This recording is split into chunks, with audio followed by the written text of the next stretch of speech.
Alors, la question qui se pose aujourd'hui, c'est finalement les religions dans l'Europe actuelle, avec ce panel que vous nous avez décrit. Est-ce que c'est plutôt une chance? Est-ce qu'il y a plutôt des risques? Comment on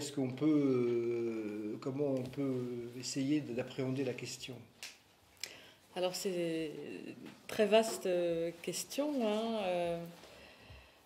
Je voudrais parler d'un ouvrage de Danielle Hervieux-Léger qui s'appelle Catholicisme, la fin d'un monde, où elle démontre ce qu'elle appelle l'exculturation du catholicisme, en montrant que le catholicisme a non seulement perdu un certain poids politique et social, ça c'est le combat laïque du 19e siècle, mais que le catholicisme se retrouve aussi remise en cause par les évolutions culturelles récentes.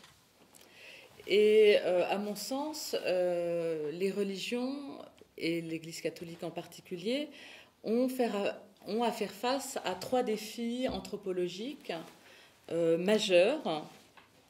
Alors tout d'abord, la question écologique.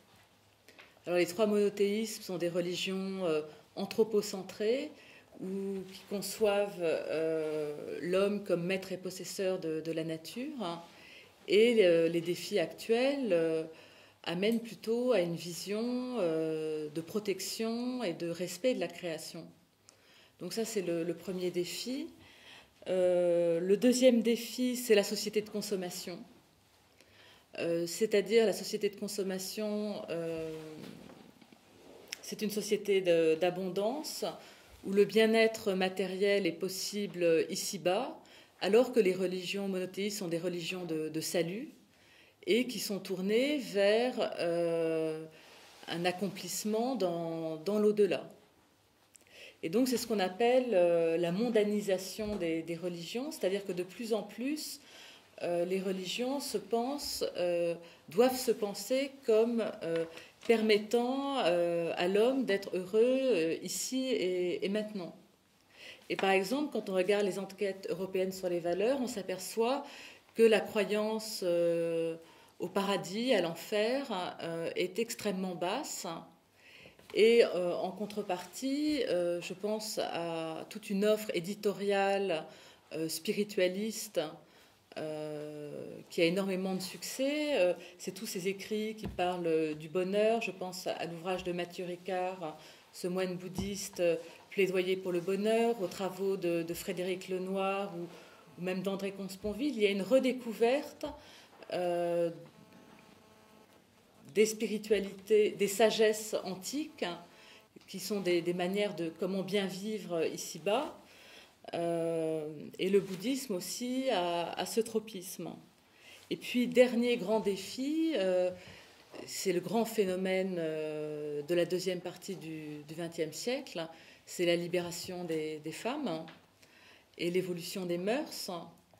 Et donc, face à cette question, les églises, les religions monothéistes qui sont plutôt patriarcales, sont mis au défi de donner une place aux femmes. Donc je pense que les religions peuvent être une chance pour l'Europe si elles arrivent à répondre à ces trois défis. D'accord. Bon, on pourrait discuter un peu chacun des points, puisque on peut dire dans un certain sens que le rapport à la nature est considéré par les religions comme une acceptation de la nature voulue par Dieu et offerte aux hommes. On peut considérer que la société de consommation, effectivement, ouvre la perspective du bonheur et s'interroger sur ce qu'est le bonheur. Dans mon dernier petit livre, j'ai consacré un chapitre à l'angoisse devant le bonheur, parce qu'effectivement, on est passé de sociétés qui se référaient au salut à des sociétés qui veulent le bonheur. C'est Saint-Just, le bonheur, une idée neuve en Europe. Et on voit que depuis qu'on cherche le bonheur, on est angoissé. Et donc, il y a une réinterrogation possible, peut-être à travers notamment les religions, sur finalement qu'est-ce que c'est le bonheur. Et puis, bon, la libération des mœurs, c'est effectivement... Alors, il y a quelque chose qui est tout à fait intéressant dans votre livre, parce qu'il y a un chapitre qui est consacré justement à la libération des mœurs. Et ce qui est troublant, c'est que vous présentez ça comme le mariage, le divorce... Le mariage civil. Le mariage civil, oui, le mariage civil, le divorce... ensuite, il doit y avoir la contraception et l'avortement. Ensuite, c'est la deuxième vague. La troisième vague, c'est le mariage homosexuel, l'adoption, l'euthanasie. Voilà. Et en le lisant, on se dit, on est frappé par une sorte de présentation inéluctable que vous faites d'une évolution qui semble écrite et dans le fil de l'histoire. Et c'est là où on peut s'interroger sur justement chance ou risque.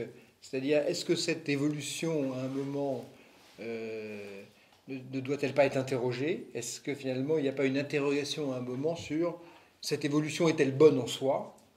Et est-ce qu'il revient aux religions de la poser, cette question? Là, je pose plus des questions, hein, ce sont davantage des interrogations. Et donc, on voit que les religions sont effectivement déstabilisées par les sujets que vous évoquez, hein, notamment le troisième qui est la place des femmes. On voit bien toutes les interrogations du pape François actuellement par rapport à ces sujets. Hein. On sent que ce sont des questions qui sont sur la table, hein, et comment les différentes religions peuvent y répondre. Alors, moi, je voulais vous poser quelques questions sur... Là, on en a parlé un peu globalement, mais on a dans toute la partie est de l'Europe une présence orthodoxe quand même assez forte. Et je me rappelle Olivier Clément qui voyait dans l'orthodoxie finalement le deuxième poumon de la chrétienté, et qui attendait beaucoup finalement de la réunification de l'Europe. Est-ce que finalement l'orthodoxie joue ce rôle, ou est-ce que finalement elle passe à côté un petit peu actuellement? Comment vous voyez les choses? Alors, je crois que quand il y a eu l'élargissement aux pays orthodoxes, hein, en deux vagues, d'abord la Grèce en 86, puis en 2008 la Bulgarie, la Roumanie et Chypre, on n'a pas du tout mesuré à quel point ces pays étaient différents de l'Europe de l'Ouest, catholico-protestante. En fait, cette Europe orientale et aussi, je pense, à l'Europe balkanique, hein, qui a été sous domination ottomane pendant 5 siècles. Certains de ces pays ont aussi connu la chape du communisme. Ce qui fait que ces pays ont été coupés des grandes évolutions qui ont fait l'identité européenne, c'est-à-dire la Renaissance, la Réforme, les Lumières, la Révolution française, ce mouvement de libération des mœurs et de certain individualisme. Et les pays orthodoxes ont un certain sentiment d'extériorité à l'Europe comme civilisation. Et d'ailleurs, les Grecs, lorsqu'ils vont à Paris ou à Berlin ou Londres, disent nous allons en Europe. Donc ça montre bien ce rapport d'extériorité que ressentent les pays orthodoxes vis-à-vis de l'Europe occidentale. Et il faut voir aussi, là c'est un exemple tout à fait récent, les manifestations à Kiev, hein, où se sont opposés les pro-européens et les anti-européens. Il y a eu tout un débat des anti-Maïden qui brocardaient ce qu'ils appelaient l'eurosodomie, c'est-à-dire ils brocardent cette libéralisation des mœurs qu'il y a en Europe, notamment le mariage homosexuel. Donc on est un peu dans un autre monde, avec d'autres références et une expérience historique qui n'est pas du tout la nôtre. Et alors, avant de vous laisser poser quelques questions, par rapport à comment vous sentez-vous l'islam en Europe?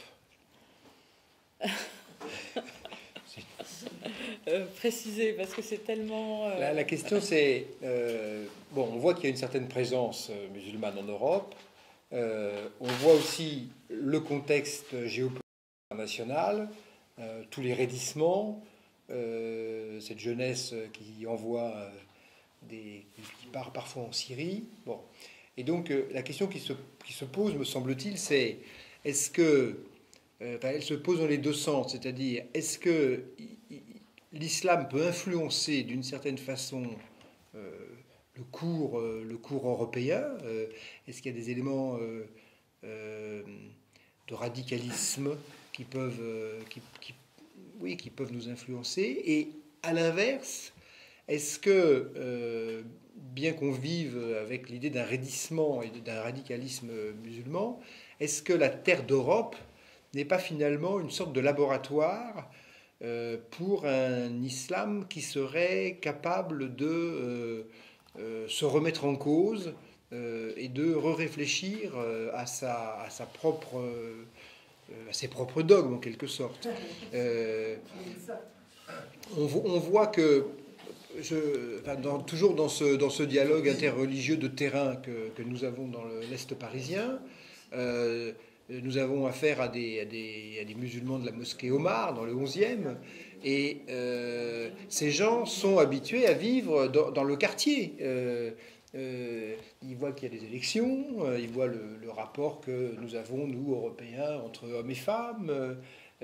Donc, il doit être, on voit bien qu'il y a une influence du moule européen sur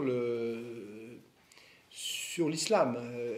Est-ce qu'il y a des instances de l'islam en Europe qui prennent en compte en quelque sorte cette évolution? Est-ce que... Alors, en fait,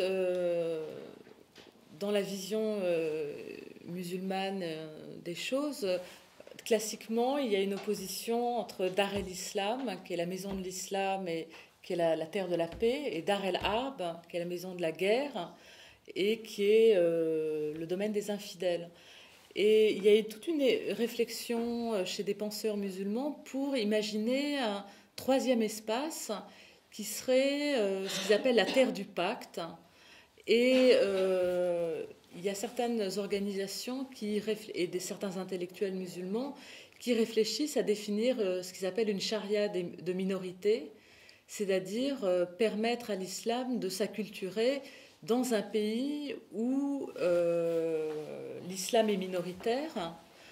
Et je pense notamment aux travaux du Centre européen pour la fatwa et la recherche, qui est une organisation qui est basée à Londres et qui est proche des frères musulmans et qui édite toute une jurisprudence, toute une réflexion sur le comment vivre musulman en Europe. Et il y a notamment un site internet avec des jeunes musulmans qui posent des questions auxquelles on répond. Et parmi ces questions, il y a une question que je trouve très, très porteuse d'espoir. C'est la question des mariages mixtes. Alors en principe, en terre d'islam, un chrétien ne peut pas épouser une musulmane, alors qu'un musulman peut épouser une chrétienne. Parce que l'on suppose que la femme se convertit à la religion de son mari. Et en fait, ces oulémas européens répondent, mais non, dans la situation européenne, il y a une autonomie financière de la femme a son autonomie, donc il est possible d'envisager des mariages mixtes entre un chrétien et une musulmane. Donc c'est une manière de s'acculturer à la culture européenne avec une certaine égalité homme-femme. Et donc c'est pris en compte dans ces jugements de jurisprudence. Et donc je crois que c'est un phénomène qui est peu connu, mais qui est vraiment important. Et qui montre qu'il peut y avoir un aggiornamento de l'islam au contact des pays européens. Alors, chance au risque, ça reste très ouvert. Hein. Je pense que chacun a son idée sur la question. Moi, je dirais de façon assez synthétique que peut-être il y a deux voies. Il y a celle d'une certaine un certain recroquevillement identitaire de chacune des religions d'ailleurs, sur ses propres bastions, hein, défense du précaré. Et dans ce cas-là, on risque d'avoir effectivement une sorte de fragmentation culturelle et voire sociale. Et dans ce cas, il y a plus, les religions risquent d'être, peuvent davantage être un risque avec tous les conflits qui peuvent naître de ces identités blessées. Et peut-être une chance, mais qui a elle-même peut-être ses inconvénients, c'est que les religions, dans ce monde qui perd pas mal de repères et qui s'interroge sur le sens même de son existence, ça serait que les religions deviennent des réserves de sens, justement, des réserves de valeurs, des réserves de symboles, et qu'elles puissent alimenter, avec d'autres sources, mais qu'elles puissent participer à alimenter la société qui sans doute a besoin de ressourcement. Voilà, j'ouvre juste cette petite porte, et donc j'ouvre un volet de questions, 1, 2, 3, voilà. Madame, peut-être? Oui, je voulais vous remercier déjà pour ces réflexions. Du coup, ça m'amène, vous avez évoqué le fait que comment on peut préserver ce pluralisme en Europe, et vous avez aussi évoqué les défis que les religions doivent faire face.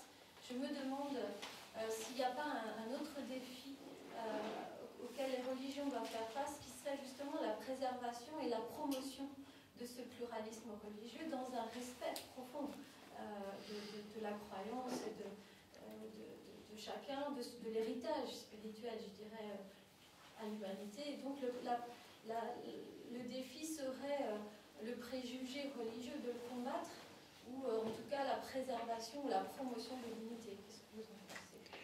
Qu'est-ce que vous en pensez ? Est-ce qu'on peut entendre à travers votre question la perspective du dialogue interreligieux? C'est bien au-delà, je pense, parce que c'est une reconnaissance profonde et c'est une promotion. Un dialogue peut se faire à un certain moment donné, et puis on sort de l'espace dialogue, et puis on continue notre façon. Je pense que c'est quelque chose qui est bien plus profond, qui est une promotion profonde de ce pluralisme, de cette unité, parce qu'on doit avancer aussi ensemble. On doit construire quelque chose, ou en tout cas on doit se donner les moyens d'avancer ensemble. On y reviendra sur la question du dialogue interreligieux, mais il y a quelque chose... Le dialogue est inclus. Hein, mais si vous voulez, il y a quelque chose de tout à fait essentiel dans le dialogue interreligieux, ce qui explique qu'il se soit développé très fortement depuis assez peu de temps. C'est que vous avez des gens qui sont convaincus d'avoir la vérité et qui acceptent de discuter avec d'autres qui sont convaincus d'avoir la vérité. Vous voyez ? Donc, c'est pas peu de choses. C'est pour ça que ça reste assez minoritaire, enfin même très minoritaire, hein, et que c'est plutôt des signaux faibles, mais qui, vu comme cela, témoignent d'une évolution radicale. Et donc, je crois que c'est dans le sens, en tout cas, que vous dites, à partir du moment où des religions convaincues d'avoir la vérité et qui ne reviennent pas sur leurs convictions, mais acceptent de discuter avec d'autres qui ont la même conviction, on ouvre la porte effectivement à un certain pluralisme par rapport à une vérité qui nous dépasse, sans doute. Alors pour rebondir sur ce que vous dites, je voudrais... on n'oublie pas les questions, n'ayez pas peur. Voilà. Ce qui est très important, c'est que chez les Européens, il y a eu une évolution dans le rapport à la vérité religieuse. Dans les années 50, la moitié des catholiques français estimaient que seule leur religion était vraie. Et aujourd'hui, il n'y en a plus que 7%. Et la majorité pense qu'il y a une part de vérité dans chaque religion. On a aujourd'hui, pour beaucoup, intégré ce phénomène du pluralisme et donc un rapport non exclusif à la vérité. Et donc, ce qui laisse une place, une ouverture pour le débat et la rencontre. Monsieur. Oui, je suis assis à côté de la dame, je m'excuse, mais je suis pas réceptif à ce que vous venez d'exposer, fort bien. Je ne suis pas non plus réceptif à ce que vous avez, madame, exposé tout à l'heure. La force immense de l'islam, immense, c'est que tout est confondu, le ciel et la terre, tout est un, unique, unifié. Donc ça donne une force immense et un défi immense aux individus musulmans, qui est celui de savoir ce défi. Bon, ce que je fais terre à terre, il faut que ça soit bien fait parce que ça va me suivre ensuite. Les chrétiens aussi. Les chrétiens aussi, mais oui, je suis désolé. Mais on ne fait pas dans les églises catholiques, monsieur, non, monsieur, on ne fait pas dans les églises catholiques d'annonce de prophétie à la façon de phénomène d'annonce d'apocalypse qui se passe dans certaines mosquées. Il y a... Non, mais pourquoi pas? Il existe des évangélistes, mais les évangélistes font des prophéties aussi. Chaque messe. Il n'y a pas de. Quelle était la... Je suis chrétien, je suis catholique fidèle, je n'ai jamais entendu aucune prophétie. Quelle est la pointe de votre question? Ou de votre remarque? Oui, allez-y, allez-y. Je déclenche la polémique maintenant. Oui. Je pose la question. Oui. Donc ça donne une force immense chez tout musulman de ne pas louper, sa destinée. Oui. Donc il y a fatalement une poussée, un élan vers les radicalisations dans l'islam pour prouver qu'on va mourir comme un martyr et attendre l'Umma céleste, pour prouver que ça, ce n'est pas des héritages de la civilisation chrétienne. Donc il y a véritablement une poussée qui existe au sein de cette merveilleuse religion, chez eux, de cette merveilleuse religion qui... Dont vous avez peur. Pardon, monsieur? Dont vous avez peur, semble-t-il. Non, j'ai pas peur. Non, je sais pas, j'arrive pas à comprendre votre intervention. Si vous me laissez poser l'intégralité de Voilà. la question... Non, l'avantage c'est qu'on n'est pas nombreux, alors c'est ça qui est bien. Allez-y. Alors posez votre question. Alors je me demande, oui. madame, à vous écouter... Il faut lire. Oui, non mais... Écoutez, on s'expliquera ensuite. Non, mais vous avez parlé, et je voudrais bien dire un mot. Mais vous attendez que j'ai terminé ma Attendez, on va... S'il vous plaît. Vous connaissez les règles de la courtoisie. S'il vous plaît. Mais on en discutera ensuite, mais je finis ma question. Oui, monsieur. Je n'ai rien à faire de ce que vous dites. Du dialogue, c'est dommage. Attendez, je vous en supplie, essayons de nous écouter tranquillement. Alors, monsieur pose sa question et monsieur réagira après. Allez-y. Quels sont sans vous mettre, madame, en défaut de la véracité, des bonnes intentions, surtout que vous avez manifestées par vos propos, est-ce que vous pouvez donner une volumétrie, un pourcentage de ce troisième courant de l'islam qui essaierait de venir en intermédiation aux deux courants précédents, c'est-à-dire de promouvoir un islam de la tolérance. Alors, on va écouter les autres réactions, puis après on répondra. Vous vouliez dire quelque chose, madame ou monsieur? Bon, je sais pas, moi j'ai une autre vision de l'histoire et des rapports entre l'islam et l'Occident. Enfin, Abdelkader en Algérie, on peut dire, si on connaît son histoire, si on lit ses écrits, c'est celui qui a introduit le dialogue interreligieux. À ce propos, il y a un organisme qui s'appelle le groupe d'amitié islamo-chrétienne qui fait un pèlerinage régulièrement autour de Saint François d'Assise et Abdelkader. Et d'ailleurs, ils tenaient leur assemblée générale ce soir, ce qui explique que certains n'ont pas pu venir. Voilà. Monsieur, vous aviez une question. Oui, il est certain qu'il faut être en paix avec les autres religions. Voilà. Mais l'Europe est chrétienne.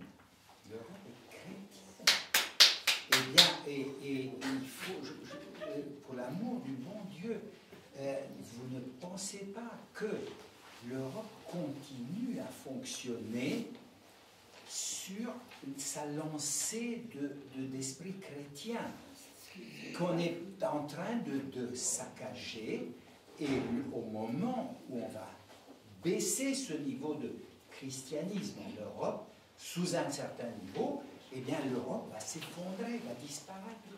Donc l'Europe ne peut exister qu'en tant qu'Europe chrétienne. Il y a 1 million de preuves. Pour l'amour du ciel, dites-le. Vous qui avez la parole, dites-le. Dites-le. Non, mais on entend. Vous ne voulez pas écouter. On parle de l'islam, mais vous voulez vivre à Mecque et Médine où il n'y a pas une seule église chrétienne dans tous les pays. Pas une seule. Alors, attendez, il faut quand même comparer. Vous ne voulez pas vivre en Chine. En Chine, vous tuez un homme, vous tuez une mouche, c'est la même chose. En Inde, c'est pareil. Il y a un fond culturel chrétien européen, dont vous avez dit fécondation, de gréco-romain, mais sans ça, on est fichu. Merci. Votre intervention est intéressante. On va continuer les interventions, Pierre, pour madame. Une chose m'étonne que vous n'ayez pas du tout mentionné le problème qui est, à mon sens, très perceptible, peut-être plus perceptible hors de Paris, mais dans des villes plus petites, le refus de la coexistence entre les juifs et les musulmans. Dans des petites villes, enfin même, je veux dire 85 000 habitants, ma ville par exemple. Quelle ville? Ma ville a 85 000 habitants. Et c'est une opposition permanente, par exemple pour la construction de la mosquée, qui a été retardée qui a finalement eu lieu, mais qui a été retardée de plusieurs années, de nombreuses années, parce que le maire expliquait que c'était des banquiers juifs. Enfin, c'est tout à fait officiel. Ce n'est pas moi qui dis ça, c'est dans des réunions publiques, officielles, avec le maire, enfin tout le monde. Vous pouvez donner le nom de la ville, s'il vous plaît? Créteil, si ça vous intéresse. Bon, enfin, ça ne me gêne pas parce que c'est connu de tout le monde. Oui, non, mais c'est intéressant, c'est intéressant. Et alors, maintenant, pardon? Enfin, il y a une mosquée, il y a une synagogue, il y a tout à Créteil. Il y a 5 synagogues et une mosquée pour l'instant. Oui, je suis bien. La plus grande d'Europe, la mosquée. Ça, je ne crois pas. Enfin, je ne sais pas, j'ignore.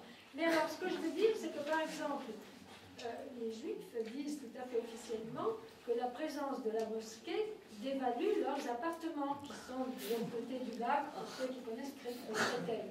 Et ce qui m'étonne, c'est que vous n'ayez pas du tout mentionné cela. Et d'autre part, enfin, je ne partage pas tellement l'opinion du monsieur qui s'est longuement exprimé, mais en effet, nous voyons bien la différence entre, je ne sais pas si on ne peut pas appeler ça du fanatisme, les gens qui vont se suicider, hommes et femmes, qui sont d'origine chrétienne ou d'origine laïque ou d'origine musulmane, pour tuer des quantités de gens. À l'heure actuelle, ce n'est pas les chrétiens qui font ça. Donc, madame parle d'une perspective qui me paraît éloignée, d'un dialogue sympathique, généreux, etc., mais qui est très loin du refus de laïcité, me semble-t-il, des musulmans, tout au moins en France, à l'heure actuelle. Deux dernières questions. Oui, allez-y. Oui, en fait, c'était par rapport à tout à l'heure, vous aviez, et ça revient encore dans cette deuxième partie, on parle beaucoup donc, de l'islam et de la chrétienté en règle générale. J'aimerais vraiment vous poser la question sur le rôle du judaïsme dans ces interrogations qui sont en train de se faire de la société, et aussi par rapport à la construction, puisque quel a été le rôle du judaïsme dans la construction de l'Union européenne? À 4 semaines des élections européennes, on voit bien quand même que le thème qui revient le plus souvent est celui des frontières de l'Europe.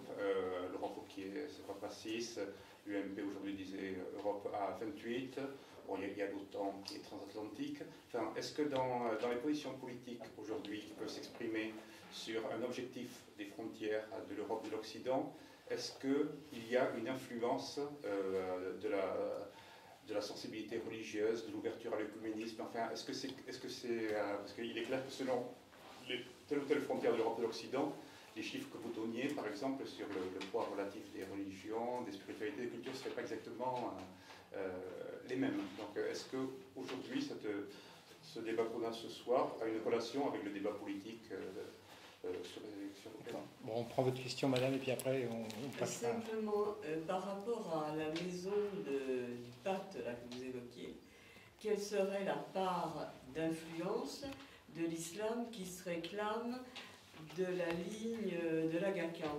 Je dis ça parce que j'ai eu une collègue qui était musulmane, qui nous disait, pour nous, elle était d'origine étrangère, pour nous, dans l'islam, nous devons suivre la vie du pays dans lequel nous vivons.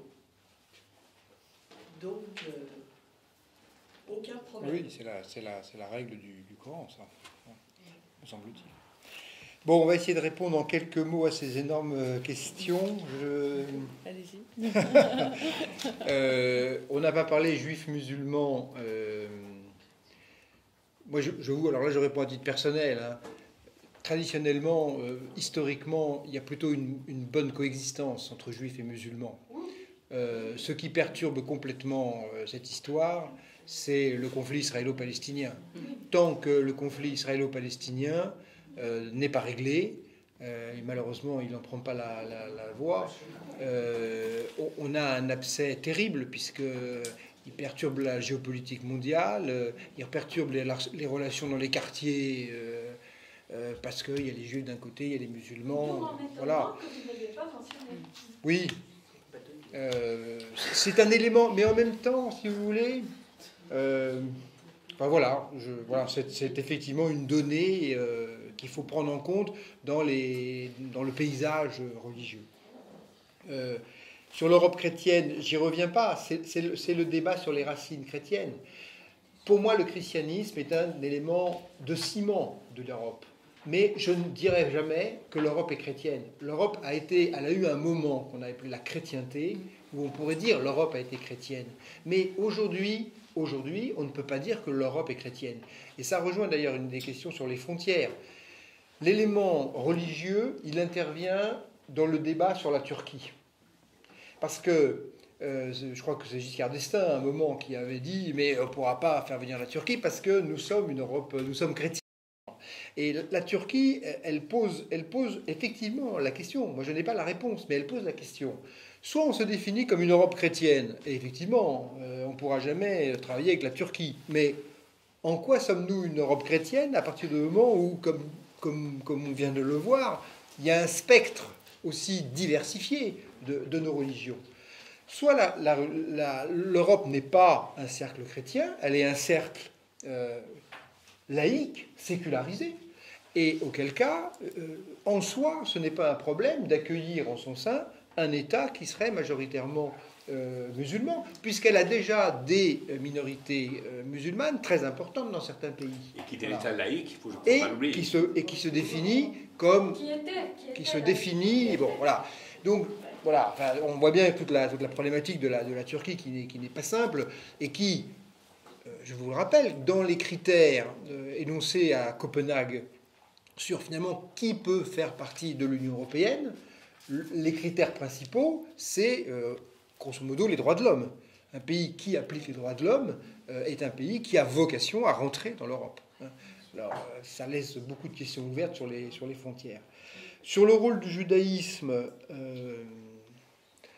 il y a des livrets qui avaient été faits dans les années 80 sur la synthèse des cultures françaises et juives, l'importance de l'influence juive sur la culture française. Donc j'aurais du mal à résumer. Il y a dans le...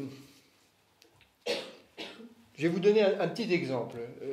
Dans une enquête qu'on avait faite il y a une trentaine d'années, avec quelques amis sur la notion de l'Occident, qui est un peu l'esprit de l'Europe, on avait rencontré le directeur général du CNRS, qui nous avait dit à la question « Qu'est-ce que l'Occident pour vous ?» Il nous avait répondu « L'Occident, c'est l'abstraction. » Et je vais vous raconter son analyse. Il nous disait il n'y a que dans la tête de gens qui étaient influencés par le judaïsme, c'est-à-dire qui avaient en tête la référence à un Dieu créateur dont le nom était tellement abstrait qu'on ne pouvait pas le prononcer. Il n'y a que dans la tête de ces gens-là que soudain l'idée naît que cet être divin a créé le monde selon des lois Et que donc, si on arrive à comprendre ces lois, on va comprendre le monde. Et vous voyez, ça c'est une influence directe du judaïsme, et qui est essentielle. Parce que notre société européenne, une de ses caractéristiques majeures, c'est la maîtrise scientifique. C'est Galilée qui, en 1623, dit « La nature est écrite en langage mathématique ». Et il peut le dire parce qu'il a la compréhension, et ça c'est un héritage direct des Juifs, il a la compréhension que le monde est construit sur des lois mathématiques. Et donc à partir du moment où on comprend ces lois, on maîtrise la matière et on rentre dans... finalement, on est directement les enfants de Galilée. Nous vivons encore dans le jaillissement intellectuel de cette période. Vous voyez ? Donc c'est... bon, alors après, vous avez, à travers tous les hommes juifs qui ont marqué l'histoire européenne, vous avez un héritage énorme. Hein, ne serait-ce que Freud, et puis toute la connaissance du... Vous voyez, il y a effectivement une influence qui est... c'est un aiguillon perpétuel, la pensée juive, sans qu'elle soit identifiée comme telle, mais elle est un peu consubstantielle, puisqu'elle est transportée par l'héritage chrétien, bien que l'héritage chrétien était pendant très longtemps en guerre contre le judaïsme en quelque sorte, mais en même temps en conflit perpétuel et complètement traversé par lui. Voilà, bon, je vous réponds mal, mais c'est une façon. Et je voudrais compléter. Vous avez évoqué n'était pas du tout religieux. Non. Freud non. Mais c'est ça qui est fort, justement. Il était tout à fait détaché de la religion, Marx n'en parlons pas. Oui. Hein, bon, et tous ceux qui ont un peu influencé un petit peu la pensée, comme vous dites, moderne, je dirais, hein, mais dépasser largement le fait religieux. Oui, mais je pense que ce n'est pas non plus un hasard si c'est un juif, quand même, malgré tout, qui invente la psychanalyse. Parce que, justement, tout ce travail d'introspection, c'est Job, et ça... c'est bien juif. Et puis Jung était très ouvert aux religions, donc il n'y a pas que Freud. Oui, enfin, vous voyez, je pense que c'est même... Oui, on peut citer des temps de scientifiques, Einstein, etc. Bon. Alors, quelle est la part, effectivement, du fait juif dans leur... Ou de la culture, mais vous voyez, en même temps, elle est... Oui, c'est un autre débat, mais passionnant. Hein. Ouais, on va peut-être s'arrêter là, et puis aborder... Je voulais répondre sur la place du judaïsme dans l'héritage européen. J'ai étudié les discours des commissaires européens, des présidents de la Commission européenne, lorsqu'ils recevaient différents interlocuteurs religieux. Et il y a eu des rencontres, notamment entre Romano Prodi et des délégations juives. Et ils mettaient en avant le fait que la Shoah était un élément fondateur du projet européen. C'est-à-dire que la construction européenne se présentait comme une antithèse de ce qui s'était fait avec la Shoah. Et qu'il y avait une volonté au cœur même du projet européen de réconciliation, de paix et de coexistence entre différentes cultures, différentes religions. Voilà.